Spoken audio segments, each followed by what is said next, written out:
प्यारे अभ्यर्थियों नमस्कार। स्वागत है आप सभी का आपके अपने YouTube channel RP study fever में।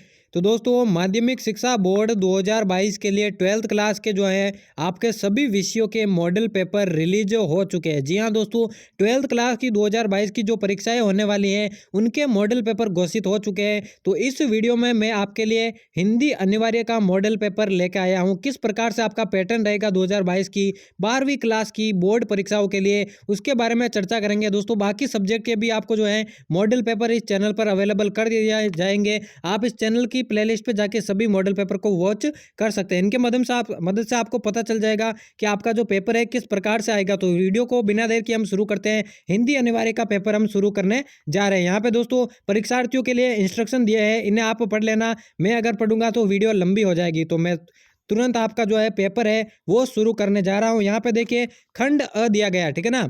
खंड अ दिया गया है जिसमें बहुविकल्पीय प्रश्न हो गए, जिसमें अपठित गद्यांश को आपको ध्यानपूर्वक पढ़कर दिए गए वस्तुनिष्ठ प्रश्नों के उत्तर अपनी उत्तर पुस्तिका में लिखने हैं। आप इस गद्यांश को पढ़ लीजिएगा, उसके आधार पर हम प्रश्नों को करते हैं। पहला प्रश्न है उपयुक्त गद्यांश का उचित शीर्षक है। 4 ऑप्शन दिए गए हैं, ये 1 नंबर का प्रश्न रहेगा। उसके बाद है निम्न में से किस काव्य की अभी तक कोई प्रतिलिपि प्राप्त नहीं हुई है, यह भी 1 नंबर का है। उसके बाद है निम्न में से कौन सा काव्य रीतिकाल के आधार पर लिखा गया, दोस्तों ये भी 1 नंबर का प्रश्न है। उसके बाद है चौथा रामचंद्रिका काव्य के कवि है, यह भी 1 नंबर का प्रश्न है। उसके बाद है निम्न में से कौन सा काव्य संवाद रूप में लिखा गया है, यह भी 1 नंबर का है।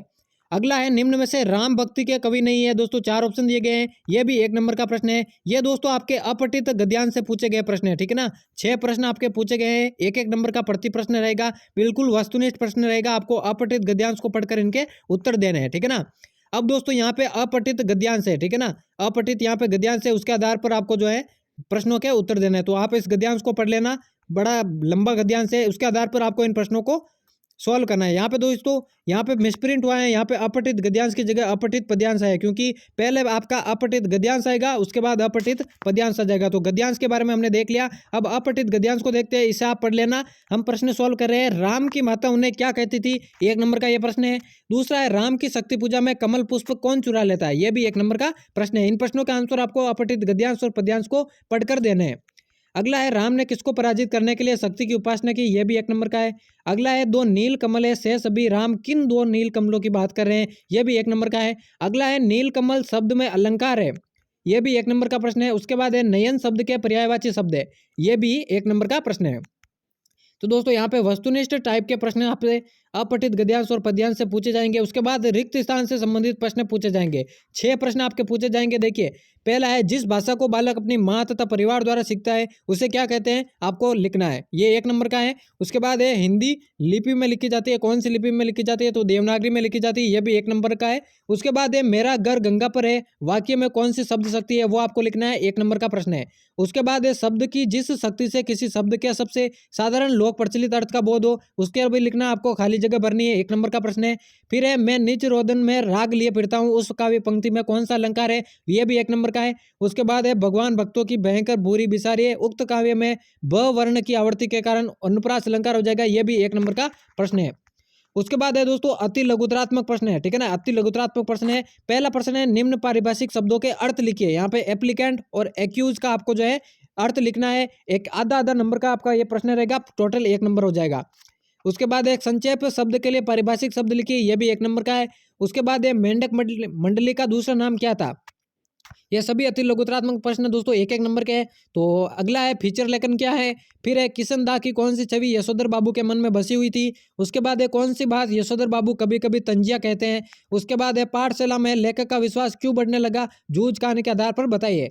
उसके बाद है जूझ पाठ आनंद यादव के किस प्रकार के उपन्यास का अंश है। उसके बाद है लेखक को कब लगा कि उसके नए पंख निकल आए हैं।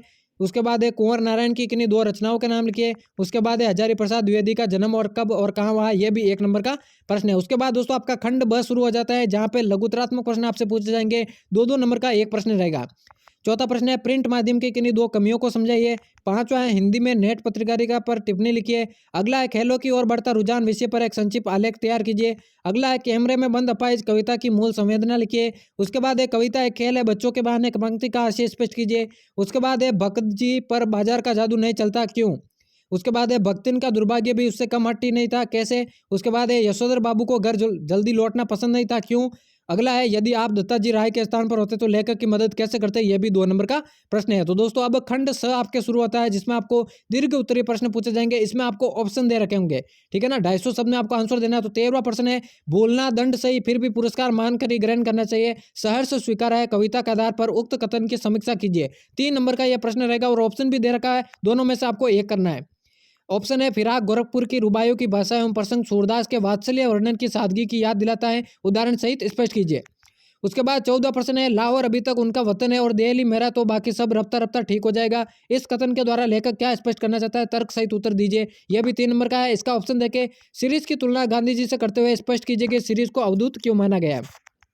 अगला है, सिल्वर वेडिंग पीढ़ी के वैचारिक अंतराल की कहानी है, उदाहरण सहित स्पष्ट कीजिए। इसका ऑप्शन देखें तो एक गुरु किस प्रकार एक विद्यार्थी के जीवन को नई दिशा दे सकता है, जूझ पाठ के आधार पर, उदाहरण सहित स्पष्ट कीजिए।